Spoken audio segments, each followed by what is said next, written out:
Hello programmers, उम्मीद है कि आप सभी कुशल मंगल होंगे। यस, काफ़ी दिनों के बाद मैं वीडियो लेकर आ रहा हूं। तो अभी रिसेंटली मैंने दो प्रोजेक्ट बनाए थे, ऐसे ही कुछ प्रैक्टिकल कर रहा था। हाँ, ये प्रोजेक्ट जो है वो पीएचपी पे है, कोऑर्डिनेटर फ्रेमवर्क का यूज करके। लेकिन इसके अंदर कुछ इंटरेस्टिंग चीज़ जो है वो मैं दिखाना चाहूँगा, तो मैं इसका कोड भी आपके साथ शेयर करूँगा। मैंने इसमें कोऑर्डिनेटर फ्रेमवर्क के साथ में जावास्क्रिप्ट और जेक्वेरी का यूज़ किया है।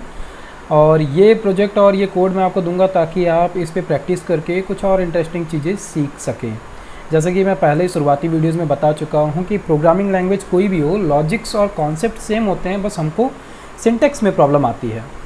तो चलो इसको थोड़ा सा समझते हैं। सिंपल सा प्रोजेक्ट है, प्रोडक्ट शोकेस के लिए प्रोजेक्ट बना हूँ। दैट मीन्स कि केवल और केवल एक सिंगल HTML पेज मैंने यूज किया है। बोट स्टेप का यूज करके मैंने इसका UI बनाया है। दैट मीन्स कि मैंने बहुत ज़्यादा ध्यान UI पे नहीं दिया था। इसके लिए मैंने एक डेटाबेस टेबल बनाया है, प्रोडक्ट शोकेस प्रोजेक्ट, जिसके अंदर मैंने दो टेबल बनाए थे, एक प्रोडक्ट और एक प्रोडक्ट इमेजेस। क्योंकि एक प्रोडक्ट की मल्टीपल इमेजेस हमको अपलोड करनी है, उसके लिए ऐसा काम किया है। तो कॉन्सेप्ट क्या था कि प्रोडक्ट ID के बिहाफ पर एक प्रोडक्ट के मल्टीपल इमेजेस हम स्टोर कर सकते हैं। डेटाबेस भी आपको इसका मिल जाएगा, सो उसके लिए घबराने की ज़रूरत नहीं है। पहले थोड़ा सा हम UI को देख लेते हैं कि यहाँ पर वर्क हो क्या क्या रहा है। जैसे कि यहाँ पर ऐड न्यू प्रोडक्ट है, पूरा काम विदाउट पेज रिफ्रेश एजेक्स के थ्रू मैंने किया है। तो इसमें भी आपको सीखने के लिए काफ़ी कुछ मिलेगा। जैसे कि यहाँ पर क्लिक करते ही ये विंडो आ रहा है। अब ये क्यों आया? क्योंकि मैंने पहले ही यहाँ पर अपडेट का एक बार पॉपअप क्लिक किया था। तो एक बार पेज को रिफ्रेश करके मैं ऐड न्यू प्रोडक्ट पे आता हूँ, ब्लैंक आया। यहाँ पर सपोज दैट मैंने एक नया प्रोडक्ट ऐड किया, Python with hey Sushil, and product price something like 0 कर दिया हमने। Learn Python programming, and photo मैं अपलोड नहीं कर रहा हूँ, फ़ोटो आप अपलोड करके देख लेना। सबमिट करते हैं फॉर्म को। फॉर्म हमने सबमिट किया, एक टोस्टर मैसेज मिलेगा। ओके, मैंने यहाँ पर अगर इमेज नहीं मिलेगी तो डेटा नहीं शो कराऊंगा, ऐसा कर रखा हूँ। ठीक है, तो ऐड न्यू प्रोडक्ट हो गया। मैंने इसमें वैलिडेशन लगाया है कि इमेज अगर नहीं अपलोड करूँगा तो वो डेटा दिखेगा नहीं, बट स्टोर ज़रूर होगा। चलो इसको हम यहाँ पर क्रॉस वेरीफाई करते हैं। प्रोडक्ट पे आते हैं। अभी लास्ट में मैंने यहाँ पर जो प्रोडक्ट डाला क्या है, Python with hey Sushil, and description में डाला था learn Python programming. Product price 0 रखा था, क्योंकि इमेज इसमें कुछ नहीं डाली थी, इसलिए यहाँ पर वो डेटा नहीं दिखा। खैर, इसी तरीके से दूसरी चीज़ इसमें क्या है, अपडेट करने के लिए। सपोज दैट ये प्रोडक्ट है जिसको कि हम अपडेट करना चाहते हैं। पहले तो हम सपोज दैट इसका नाम चेंज कर सकते हैं।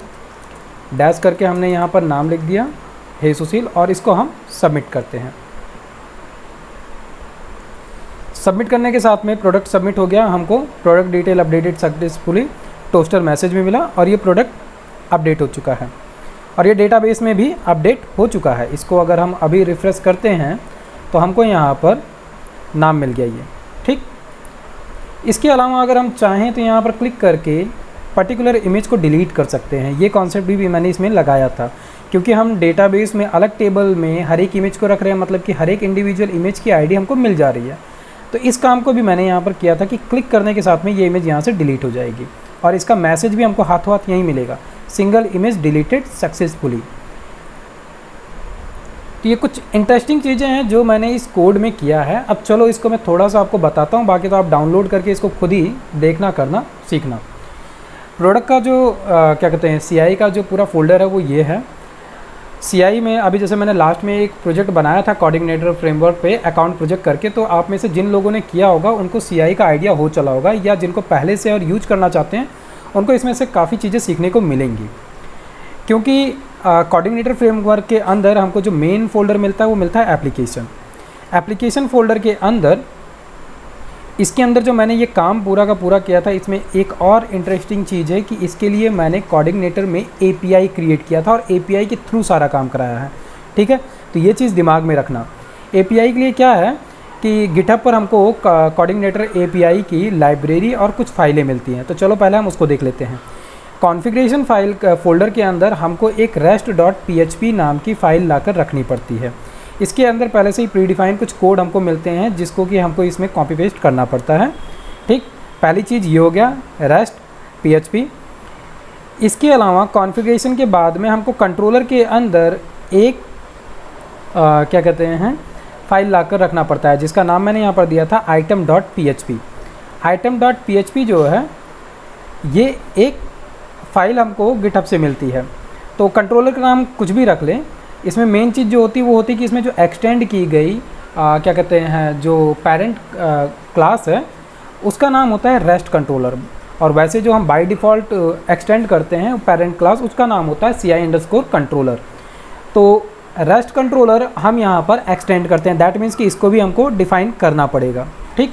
और इसके बाद में यहाँ पर API का जो कॉन्सेप्ट होता है, मतलब कि लास्ट का जो ये कीवर्ड होता है, हम डेटा गेट कर रहे हैं तो गेट देते हैं, अगर हम पुट कर रहे हैं तो डेटा हम अंडरस्कोर पुट करके देते हैं। मतलब कि मेथड का नाम सेम टू सेम जो भी रखना है आप रखिए, बट सारी एक्टिविटीज़ करने के लिए हम गेट, पुट, डिलीट इस तरीके के हमको पैरामीटर मिलते हैं जो कि हमको लगाने पड़ते हैं अंडरस्कोर के साथ में। तो ये सारी चीज़ें यहाँ पर की थी। इसके बाद में कंट्रोलर के अलावा फिर हमको स्ट्रिंग हेल्पर तो मैंने खुद ने बनाया था, वो बनाने की ज़रूरत नहीं है। लाइब्रेरी हमको यहाँ पर जो हमारा एप्लीकेशन फ़ोल्डर के अंदर लाइब्रेरीज फ़ोल्डर मिलता है, इसमें हमको रेस्ट कंट्रोलर नाम से एक फ़ाइल क्रिएट करके उसमें रेस्ट कंट्रोलर का प्रीडिफाइंड कोड जो हमको मिलता है गिटहब से वो लाकर रखना होता है। इसके अलावा एक format.php मिलता है, ये भी कोड हमको लाकर यहाँ पे रखना पड़ता है। इसी के साथ में एक लैंग्वेज की फ़ाइल हमको मिलती है जो कि हमको सिस्टम के अंदर ले जाके रखना पड़ता है। सिस्टम में लैंग्वेज नाम का फ़ोल्डर मिलता है, इसके अंदर इंग्लिश फ़ोल्डर के अंदर एक रेस्ट कंट्रोलर लैंग्वेज करके लाइन करके फ़ाइल क्रिएट करके और उसके अंदर ये कोड हमको रखना होता है, ठीक है। तो क्योंकि हमको अलग अलग मतलब कि ये रखने का बस मतलब ये होता है कि अलग अलग पैरामीटर पे हमको अलग अलग तरीके के क्या कहते हैं मैसेज शो कराने होते हैं अगर कुछ गलत हो रहा है तो उससे रिलेटेड, तो इसलिए इस कोड को रखना पड़ता है। तो ये तो हो गया रेस्टफुल API के लिए। इसके बाद में जो यहाँ पर ध्यान देना है वो देना है कि कंट्रोलर में हमने एक कंट्रोलर बनाया था welcome.php, सारी कोडिंग यहीं पर की है। और क्योंकि इसमें एजेक्स का यूज किया था तो इसीलिए क्या किया है, जितना भी कोड यहाँ पर जा रहा है रिक्वेस्ट होने के बाद में अगर नोटिस करोगे तो सारा कोड इको में किया जा रहा है जेसन इनकोडेड करके, क्योंकि हम इसको एजेक्स में रिसीव कर रहे हैं इसलिए इनको इनकोडेड फॉर्म में हम HTML फॉर्म पर ट्रांसफ़र कर रहे हैं। तो जेसन इनकोडेड एक हमको प्रीडिफाइंड मेथड मिलता है PHP के अंदर जिसकी मदद से ये काम कर रहे हैं। तो ये तो हो गया कंट्रोलर। कंट्रोलर के बाद में जो सारा डेटा हम ट्रांसफ़र कर रहे हैं अपने HTML पेज पर, उसके लिए हम चलते हैं व्यू पर, और व्यू में केवल और केवल यहाँ पर जो ध्यान देना है वो देना है प्रोडक्ट शोकेस नाम के HTML पेज पे। हेडर फुटर मैंने इसका तोड़ दिया था जिसके लिए मैंने यूज किया था header.php का। फुटर में कुछ खास था नहीं तो हेडर को केवल मैंने तोड़ा था, क्योंकि उसका रीज़न ये था कि यहाँ पर कुछ मैं अलग और भी काम कर रहा था, जैसे ये था। इसके अलावा CSV डेटा भी मैं इसमें इंपोर्ट करने की कोशिश कर रहा था, वो काम अधूरा है। आप जिसको उसको इंटरेस्ट हो उसको करके देख सकते हैं, अभी लास्ट में उसके बारे में बता दूंगा आपको। पहले इसको देखते हैं। तो यहाँ पर ये सारा डेटा मतलब कि एक टेबल बनाया था जिसमें कि टेबल के हेडर को डिफ़ाइन किया और फिर बॉडी में डेटा जो है वो फॉर ईच की मदद से लाकर दिखा रहा हूँ। साथ ही साथ इसमें अगर हम नीचे की तरफ जाएंगे फाइल में तो ये रहा वो पूरा का पूरा कोड जो एजेक्स के थ्रू किया गया है, ठीक है। मतलब एजेक्स को हमने डेटा अपने कंट्रोलर को ट्रांसफ़र किया। ट्रांसफ़र करने के साथ में अगर हमको सक्सेस मैसेज मिल रहा है तो उसमें हम कुछ एक पॉपअप मैसेज दिखा रहे हैं, या हम मतलब पैराग्राफ में कुछ सक्सेस या सक्सेस पे ग्रीन, और अगर हमको वार्निंग मिल रही है तो रेड करके हम बैकग्राउंड के हिसाब से मैसेज शो करा रहे हैं। ये काम यहाँ पर किया था। तो इसी के लिए अलग अलग तरीके से काम किया है। इसी के साथ में यहाँ पर देखो अगर हम एडिट कर रहे हैं तो एडिट के लिए जो पॉपअप बॉक्स आ रहा था वहाँ पर डेटा फेच करने के लिए मैंने इसका इस्तेमाल किया था कि सारा डेटा मैं जैसे यहाँ पर अपडेट कर रहा हूँ तो सारा डेटा इस सेम पॉपअप मेथड में मैं लेकर आ रहा था यहाँ से एजेक्स के थ्रू। तो ये काफ़ी इंटरेस्टिंग चीज़ है। इसके अलावा जैसे सिंगल इमेज डिलीट करनी थी तो उसके लिए भी मैंने यहीं पर काम किया था कि क्लिक करने पे इसकी आईडी में उठा रहा था और आईडी उठा के मैं लेकर जा रहा था, फिर डिलीट कर रहा था, और इमेज सक्सेसफुली अगर डिलीट हो रही है तो यहीं पर मैं सक्सेस मैसेज शो करा रहा था।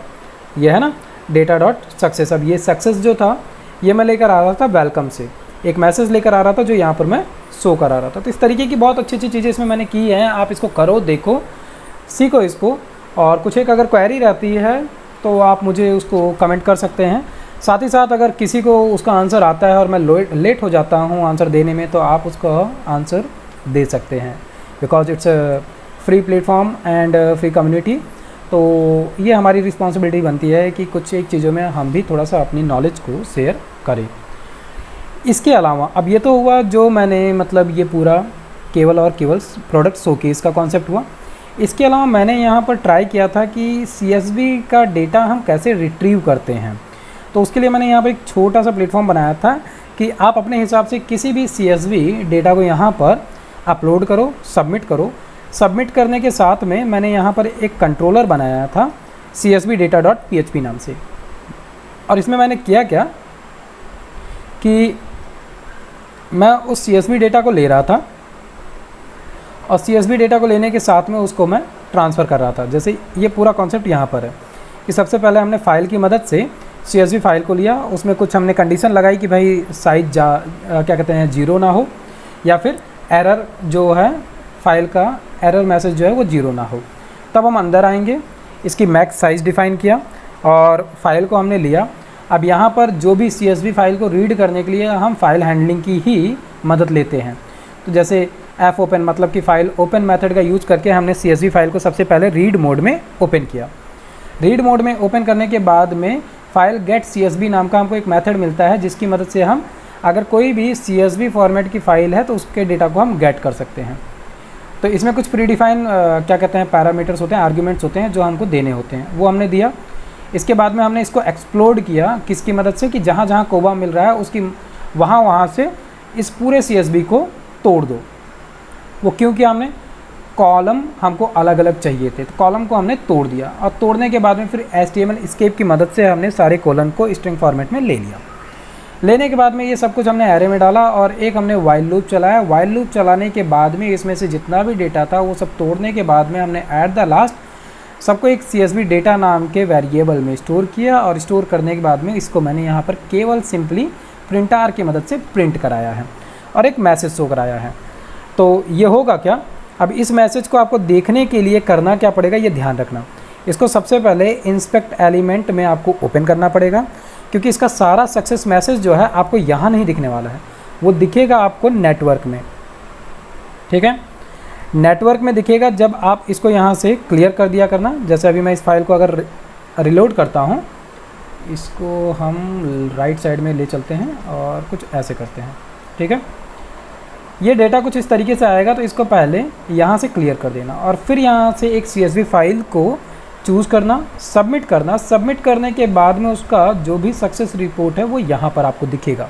ठीक, क्योंकि सारा का सारा डेटा जेसन में जा रहा है, तो इसका मैसेज आपको यहाँ मिलेगा, यहाँ सामने नहीं मिलेगा। नहीं तो परेशान हो फिर मैसेज करो कि सर ये तो दिख ही नहीं रहा है हमको, इसमें कुछ गड़बड़ी है, ऐसा है वैसा है। तो ऐसा कुछ नहीं है, ये ठीक है। ठीक है, तो ठीक है, यही बस इतना था। और साथ में इसी फोल्डर में आपको इसका डेटाबेस भी मिल जाएगा। ठीक है, ये रहा। तो आप इसको लो, सेटअप करो, ट्राई करो, रन करो, इसको अच्छे से एक्सपेरिमेंट कर डालो। ठीक है, फिर मिलता हूँ मैं नेक्स्ट वीडियो में और एक प्रोजेक्ट और है उसको मैं आपको बताऊँगा। इसके बाद में फिर हम चलेंगे और करेंगे अपने पाइथन से रिलेटेड वर्क्स को, जिसको मैंने काफ़ी समय से रोक दिया था। ठीक है, कोई समस्या आती है तो आप मुझे कमेंट करो। बाकी मिलता हूँ नेक्स्ट वीडियो में, तब तक के लिए स्वस्थ रहो, मस्त रहो, कोडिंग करते रहो।